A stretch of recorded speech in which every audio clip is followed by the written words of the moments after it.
કેમ છો બાળમિત્રો? સ્વાગત છે તમારું આપણી ભાવદર્શન વિદ્યાલયની એજ્યુકેશનલ એપ પર. તો બાળમિત્રો, આજે આપણે આ વિડીયોમાં ભણવાના છીએ ધોરણ 3 વિષય અંગ્રેજી unit number 6 what is this? આ શું છે? ભાગ નંબર 2. બાળમિત્રો, આશા રાખું છું તમને ભાગ નંબર 1માં સારી રીતે સમજ પડી ગઈ હશે. હવે તમે ભાગ નંબર 2માં ધ્યાનથી ટીચરના સમજાવ્યા મુજબ સમજજો અને વારંવાર વિડીયો જોજો તો તમને સારી રીતે સમજ પડી જશે. તો ચાલો હવે આપણે ભણવાની શરૂઆત કરીએ. તો બાળમિત્રો, આપણે ભણવાના છીએ પ્રશ્નાર્થ વાક્ય અને યસ નોમાં ઉત્તર. તો બાળકો, આપણે આ વિડીયોમાં પ્રશ્નાર્થ વાક્ય કઈ રીતે બનાવાય અને યસ નોમાં કઈ રીતે જવાબ અપાય તે શીખવાના છીએ. તો અહીં એક બુકનું ચિત્ર આપ્યું છે અને અહીં ધીસનો ઉપયોગ થયો છે. Is this a book? શું આ પુસ્તક છે? અને પછી અહીં કઈ રીતે તેનો જવાબ અપાય તેની સમજૂતી આપી છે. અહીં એક કેળાનું ચિત્ર છે. અહીં ધેટનો ઉપયોગ થયો છે. Is that an apple? શું આ સફરજન છે? અને ત્યારબાદ યસ નોમાં કઈ રીતે જવાબ અપાય તેની અહીં સમજૂતી આપી છે. તો ચાલો આપણે સ્ટેપ બાય સ્ટેપ સમજૂતી મેળવીએ તો આપણને સારી રીતે સમજ પડી જશે. તો બાળમિત્રો, અહીં આપણને ચિત્રમાં એક બુક આપી છે. તો આપણે પ્રશ્નાર્થ વાક્ય બનાવવું હોય તો સૌ પ્રથમ લખાય ઇઝ. યાદ રાખજો, ઇઝથી આપણે પ્રશ્નાર્થ વાક્યની શરૂઆત કરવાની છે. ત્યારબાદ અહીં આપણે ધીસનો ઉપયોગ કરવાનો છે એટલે લખશું ધીસ. અને બુક એક જ છે એટલે અ બુક. તો આપણે પ્રશ્નાર્થ વાક્ય કઈ રીતે બનાવશું? Is this a book? Is this a book? શું આ પુસ્તક છે? આપણને ચિત્રમાં તો પુસ્તક જ આપ્યું છે અને પ્રશ્ન પણ એવો જ પૂછ્યો છે કે શું આ પુસ્તક છે? તો જવાબ હામાં આવશે. તો આપણે જવાબ કઈ રીતે લખશું તે શીખીએ. તો હા માટે આપણે યસ લખશું. પછી હા પછી આવશે આ એટલે ધીસ. Yes this. અને ધીસ પછી ટુ બીનું એક વચનનું રૂપ ઇઝ.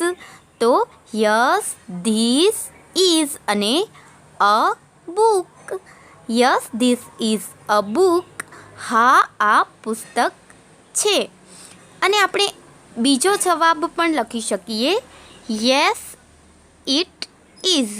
હવે કઈ રીતે યસ ઇટ ઇઝ આવે તે હું સમજાવી દઉં.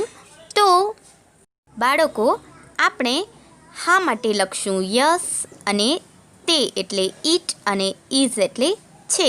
યસ ઇટ ઇઝ એટલે હા તે છે, હા તે પુસ્તક છે. તો તમે yes this is a book લખશો તો પણ સાચું અને યસ ઇટ ઇઝ લખશો તો પણ સાચું. તો યસ ઇટ ઇઝ આ યસ ધીસ ઇઝ અ બુકનો ટૂંકો જવાબ છે. હવે આગળ. તો બાળકો, આપણે બુકનું ચિત્ર છે તેના આધારે આપણે ધીસનો ઉપયોગ કરીને પ્રશ્નાર્થ વાક્ય કઈ રીતે બનાવાય તે શીખ્યા અને હામાં કઈ રીતે જવાબ અપાય તે શીખ્યા. હવે આપણે આપણી બુકમાં જે બનાનાનું ચિત્ર આપ્યું છે તેનો ઉપયોગ કરીએ અને ધેટનો ઉપયોગ કરીને કઈ રીતે પ્રશ્ન પૂછાય અને નોમાં કઈ રીતે જવાબ અપાય. આપણે યસમાં જવાબ આપતા શીખ્યા. હવે નોમાં કઈ રીતે જવાબ અપાય તે આપણે શીખીએ. તો બાળકો, આપણને અહીં ચિત્રમાં એક કેળું આપ્યું છે. હવે પ્રશ્નાર્થ વાક્યની શરૂઆત શેનાથી થાય? ઇઝ. કેમ કે એક વચન છે એટલે આપણે લખશું ઇઝ અને ધેટનો ઉપયોગ કરવાનો છે એટલે ઇઝ પછી આવશે ધેટ. અને આપણી બુકમાં એપલ આપ્યું છે અને એ સ્વર છે એટલે એન એપલ. તો ઇઝ ધેટ એન એપલ? શું પેલું સફરજન છે? હવે જવાબ કઈ રીતે અપાય તે આપણે શીખીએ. તો બાળકો, ચિત્રમાં તો આપણને કેળું આપ્યું છે અને એવો પ્રશ્ન પૂછ્યો છે, શું પેલું સફરજન છે? તો સફરજન તો નથી. તો જવાબ લખવા માટે પહેલાં આપણે ગુજરાતીમાં જવાબ આપીએ તો ના તે સફરજન નથી. તો આપણે હવે અંગ્રેજીમાં જવાબ લખશું તો જવાબમાં આવશે ના એટલે નો. નો અને પછી ધેટ હોય તો ધેટ અને ધીસ હોય તો ધીસ. તો નો ધેટ પછી ટુ બીનું રૂપ એટલે નો ધેટ ઇઝ અને ઇઝ પછી આપણે નોટ લખવાનું છે. તો નો ધેટ ઇઝ નોટ. અને એપલ નથી એટલે an apple. No that is not an apple. તો જવાબ આવશે no that is not an apple. તો તમારે આ રીતે જવાબ લખવાનું છે. બાળકો, આ જ જવાબને આપણે ટૂંકમાં લખવું હોય તો લખીશું નો ઇટ ઇઝ નોટ. નો એટલે ના, ઇટ એટલે તે, ઇઝ એટલે છે અને નોટ એટલે નથી. તો નો ઇટ ઇઝ નોટ, ના તે સફરજન નથી. અને ત્રીજો પણ જવાબ છે. હજુ વધારે ટૂંકમાં જવાબ આપવું હોય તો આપણે લખશું નો ઇટ ઇઝન્ટ. નો એટલે ના, ઇટ એટલે તે અને ઇઝન્ટ એટલે ઇઝ નોટનું ટૂંકું રૂપ છે. તો નો ઇટ ઇઝન્ટ, ના તે નથી. તો આવી રીતે આપણે જવાબ લખી શકીએ. હવે આપણે ચિત્ર જોઈ પ્રશ્નોના ઉત્તર યસ અથવા નોમાં લખતા શીખીશું. તો આપણને પ્રશ્નાર્થ વાક્ય અને યસ નોમાં જવાબ આપતા વધુ સારી રીતે આવડી જશે.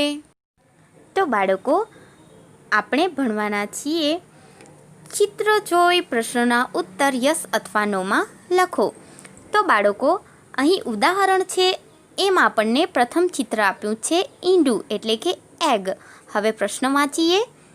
ઇઝ ધેટ અ બોલ? શું ધેટ છે એટલે પેલું. શું પેલો બોલ છે? બોલ છે? ના, આ તો ઈંડું છે. એટલે યસ વાળો જવાબ આવે કે નો વાળો? વેરી ગુડ, નો વાળો. તો અહીં જવાબ આવ્યો નો. અને નો પછી શું લખવાનું છે? ઇટ. પછી ટુ બીનું રૂપ ઇઝ અને not. No it is not. પછી આપણે સાચો જવાબ લખવાનો છે. તો ઇટ ઇઝ એન એગ. તો શું યાદ રાખવાનું છે તમારે? નો ઇટ ઇઝ નોટ. ના વાળું હોય તો પ્રથમ વાક્ય શું આવશે? No it is not. અને પછી જવાબમાં આગળ ઇટ આવશે, ત્યારબાદ ટુ બીનું રૂપ ઇઝ આવશે અને આપણો સાચો જવાબ તો ઇટ ઇઝ એન એગ. હવે આગળ અહીં ચિત્રમાં આપણને એક છત્રી આપી છે. પ્રશ્ન છે ઇઝ ધીસ એન અમ્બ્રેલા?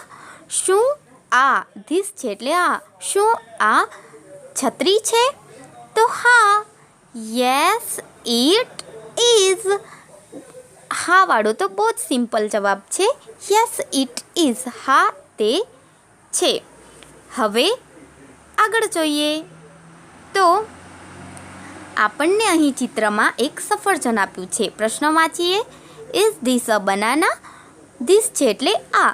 શું આ કેળું છે? કેળું છે? ના. તો શું જવાબ આવશે? No it is not. ના તે કેળું નથી. પછી શું જવાબ આવે? ઇટ પછી ઇઝ એન એપલ. ત્યારબાદ બાળકો, અહીં આપણને ચિત્રમાં એક વાંદરો આપ્યો છે. પ્રશ્ન છે ઇઝ ધેટ અ મંકી? શું પેલો વાંદરો છે? તો કયો જવાબ આવે? હા વાળો. તો આપણે અહીં લખશું યસ ઇટ ઇઝ. ત્યારબાદ અહીં ચિત્રમાં આપણને મરઘી આપી છે. પ્રશ્ન વાંચીએ. Is that a crow? શું પેલો કાગડો છે? કાગડો છે? ના, આ તો મરઘી છે. તો જવાબ આવશે નો ઇટ ઇઝ નોટ. તમારે યાદ રાખવાનું, ના વાળું હોય તો શું લખવાનું? નો ઇટ ઇઝ નોટ. ના તે નથી. પછી સાચો જવાબ લખવાનો છે. તો ઇટ ઇઝ આગળ ઇટ આવશે, ત્યારબાદ ટુ બીનું રૂપ ઇઝ આવશે. ઇટ ઇઝ અને આપણો જવાબ તો શું છે? મરઘી. તો હેન. ઇટ ઇઝ અ હેન.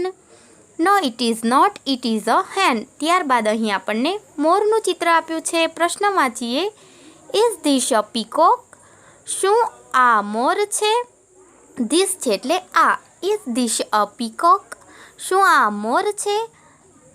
તો મોર જ છે. તો શું જવાબ આવે? હા તે છે. Yes it is. હવે આગળ ત્યારબાદ બાળકો અહીં ચિત્રમાં આપણને એક બસ આપી છે. પ્રશ્ન વાંચીએ. Is that a bicycle? Bicycle એટલે સાયકલ. શું પેલી સાયકલ છે? તો ચિત્રમાં તો બસ છે. તો કયો જવાબ આવે? ના વાળો. તો જવાબ આવશે નો ઇટ ઇઝ નોટ. શું લખવાનું છે? નો ઇટ ઇઝ નોટ. ત્યારબાદ સાચો જવાબ લખવાનો છે. તો આગળ શું આવશે? ઇટ, પછી ટુ બીનું રૂપ ઇઝ, અને શું છે? બસ. તો ઇટ ઇઝ અ બસ. ત્યારબાદ અહીં કેટનું ચિત્ર આપ્યું છે. બિલાડી છે. પ્રશ્ન વાંચીએ. Is this a rat? Is this a rat? શું આ બિલાડી છે? ઉંદર છે. Is this a rat? Rate એટલે ઉંદર. શું આ ઉંદર છે? ઉંદર છે? ના, આ તો બિલાડી છે. તો શું જવાબ આવે? નો ઇટ ઇઝ નોટ. બધામાં સેમ જ જવાબ આવશે. નાવાળો જવાબ હોય તો નો ઇટ ઇઝ નોટ. ત્યારબાદ સાચો જવાબ ઇટ ઇઝ શું છે? કેટ. તો a cat. It is a cat. ત્યારબાદ અહીં આપણને બોલ પેન આપી છે. તો પ્રશ્ન વાંચીએ. Is that a pencil? Pencil છે? ના, બોલ પેન છે. તો નાવાળો જવાબ બોલો. Very good. No it is not. પછી સાચો જવાબ શું આવશે આગળ? ઇટ, પછી ઇઝ, અને શું છે? Pen. A pen. It is a pen. હવે આગળ. ત્યારબાદ બાળકો અહીં આપણને ચિત્રમાં એક ટેબલ આપ્યું છે. પ્રશ્ન વાંચીએ. Is this a table? શું આ ટેબલ છે? ચિત્રમાં ટેબલ જ છે. તો તમે બોલો જવાબ શું આવશે? Very good. Yes it is. ત્યારબાદ અહીં એક પપી છે. કૂતરાનું બચ્ચું છે, ગલુડિયું છે. પ્રશ્ન વાંચીએ. Is that a kitten? Kitten એટલે બિલાડીનું બચ્ચું. તો શું પેલું બિલાડીનું બચ્ચું છે? ના. તો શું જવાબ આવશે? No it is not. No it is not. પછી ઇટ ઇઝ અ શું આવશે? Puppy. It is a puppy. ત્યારબાદ અહીં આપણને ચિત્રમાં બેગ આપ્યો છે. પ્રશ્ન વાંચીએ. Is this a bag? શું આ બેગ છે? બેગ જ છે. તો શું જવાબ આવશે? Yes it is. હવે આગળ. બાળકો આપણને અહીં ચિત્રમાં એક બોલ આપ્યો છે. પ્રશ્ન વાંચીએ. ઇઝ ધેટ અ બેટ? શું પેલી બેટ છે? શું આપ્યું છે ચિત્રમાં? બોલ છે. તો શું જવાબ આવશે? તમે બોલો.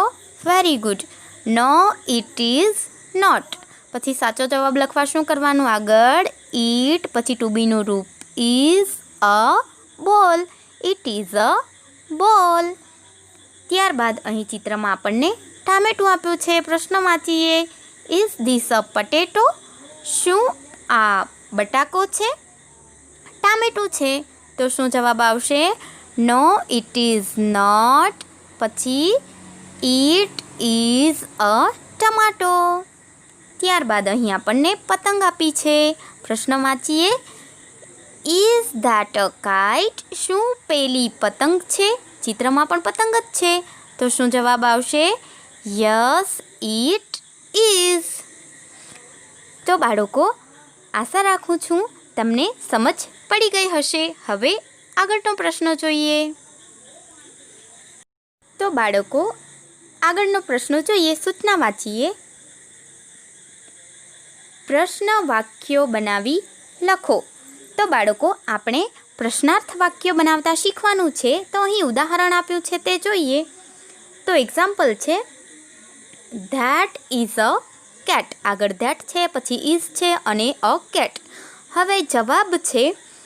તો પ્રશ્નાર્થ વાક્ય બનાવવા શું કરવાનું? ઇઝને આપણે ક્યાં લખવાનું? આગળ. તો ઇઝને આગળ લખવાનું. ત્યારબાદ ધેટ હોય તો ધેટ, અને ધીસ હોય તો ધીસ. યાદ રાખજો તમે, પ્રશ્નાર્થ વાક્યની શરૂઆત ઇઝથી થાય છે. એટલે આગળ આપણે ઇઝ લખશું. ત્યારબાદ ધીસ હોય તો ધીસ, ધેટ હોય તો ધેટ. અહીં ધેટ છે એટલે ધેટ, અને પછી પાછળનું વાક્ય બેઠું. તો is that a cat? Is that a cat? બહુ જ સિમ્પલ છે. હવે આગળ આપણે પ્રશ્ન 1 જોઈએ. તો પ્રશ્ન 1માં છે ધીસ ઇઝ અ કપ. હવે પ્રશ્નાર્થ વાક્ય બનાવવાનું છે અને યાદ રાખજો, આપણે પ્રશ્નાર્થ વાક્ય બનાવીએ ત્યારે પ્રશ્નાર્થ ચિહ્ન લખવાનું ભૂલવાનું નહીં તો માર્ક્સ કપાઈ જશે. તો નંબર 1 છે this is a cup.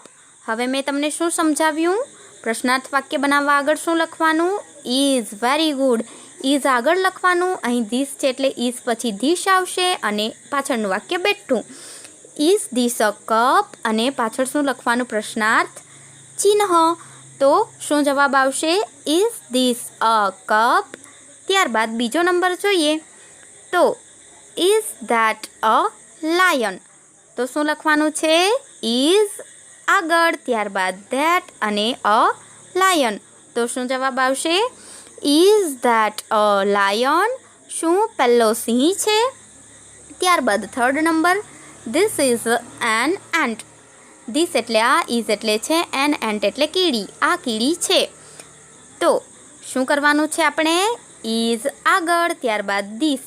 Is this an ant? શું આ કીડી છે? ત્યારબાદ 4 નંબર, ધેટ ઇઝ અ બેટ. પહેલી બેટ છે તો આપણે શું બનાવવાનું છે? શું પહેલી બેટ છે? તો પ્રશ્નાર્થ વાક્યની શરૂઆત શેનાથી કરવાની? ઇઝ, ત્યારબાદ ધેટ અને અ બેટ. તો શું જવાબ આવશે? Is that a bat. હવે 5 number, this is a cub. CUB cub એટલે સિંહનું બચ્ચું. તો શું કરવાનું છે આપણે? ઇઝ આગળ, ત્યારબાદ ધીસ અને અ કબ. ઇઝ ધીસ અ કબ. ત્યારબાદ 6 number, that is an apple. પહેલું સફરજન છે તો આપણે શું વાક્ય બનાવવાનું છે? શું પહેલું સફરજન છે? તો ઇઝને ક્યાં લખવાનું? આગળ, ત્યારબાદ ધેટ અને an apple. Is that an apple. ત્યારબાદ 7 number, this is a potato. આ બટાકો છે. શું લખશો? આગળ ઇઝ, ઇઝ પછી ધીસ અને અ પટેટો અને પ્રશ્નાર્થ ચિહ્ન. તો શું જવાબ આવ્યો? Is this a potato. ત્યારબાદ that is a boat. Boat એટલે નાવડી. પહેલી નાવડી છે. તો પ્રશ્નાર્થ વાક્યની શરૂઆત શેનાથી થાય? ઇઝ પછી ધેટ છે એટલે ધેટ લખશું. ઇઝ ધેટ અ બોટ અને પછી પ્રશ્નાર્થ ચિહ્ન. તો શું જવાબ આવશે? Is that a boat. ત્યારબાદ 9 નંબર જોઈએ. તો ધીસ ઇઝ અ કાઇટ. આ પતંગ છે. હવે પ્રશ્નાર્થ વાક્ય બનાવવા શું કરશું? ઇઝ આગળ, યાદ રાખજો ઇઝ આગળ લખવાનું છે, ત્યારબાદ ધીસ હોય તો ધીસ અને ધેટ હોય તો ધેટ. ધીસ છે એટલે ધીસ લખશું અને અ કાઇટ અને સાથે પ્રશ્નાર્થ ચિહ્ન. તો શું જવાબ આવ્યો? Is this a kite. શું આ પતંગ છે? કેટલું સિમ્પલ છે. ત્યારબાદ 10 number, that is an elephant. પહેલો હાથી છે. તો પ્રશ્નાર્થ વાક્ય બનાવીએ તો ઇઝને લખશું આગળ, ત્યારબાદ ધેટ અને એન એલિફન્ટ અને સાથે પ્રશ્નાર્થ ચિહ્ન. તો ઇઝ ધેટ એન એલિફન્ટ? શું પેલો હાથી છે? ત્યારબાદ ધીસ ઇઝ અ બુક. આ બુક છે. હવે પ્રશ્નાર્થ વાક્ય બનાવવાનું છે એટલે ઇઝ આગળ, ત્યારબાદ ધીસ અને a book. Is this a book? શું આ બુક છે? ત્યારબાદ 12 નંબર, ધેટ ઇઝ અ પેન. પહેલી પેન છે. તો પ્રશ્નાર્થ વાક્ય બનાવવાનું છે એટલે ઇઝ આગળ, ત્યારબાદ ધેટ અને અ પેન અને પછી પ્રશ્નાર્થ ચિહ્ન. તો શું જવાબ આવશે? Is that a pen? તો બાળમિત્રો, આશા રાખું છું તમને પ્રશ્નાર્થ વાક્ય બનાવતા આવડી ગયું હશે. આગળ ઇઝ લખવાનું, પછી ધીસ હોય તો ધીસ અને ધેટ હોય તો ધેટ અને પછી બેઠું વાક્ય અને પછી પાછળ પ્રશ્નાર્થ ચિહ્ન. તો તમે સમજાવ્યા મુજબ તમારી બુકમાં સુંદર અને સરસ અક્ષરે લખજો.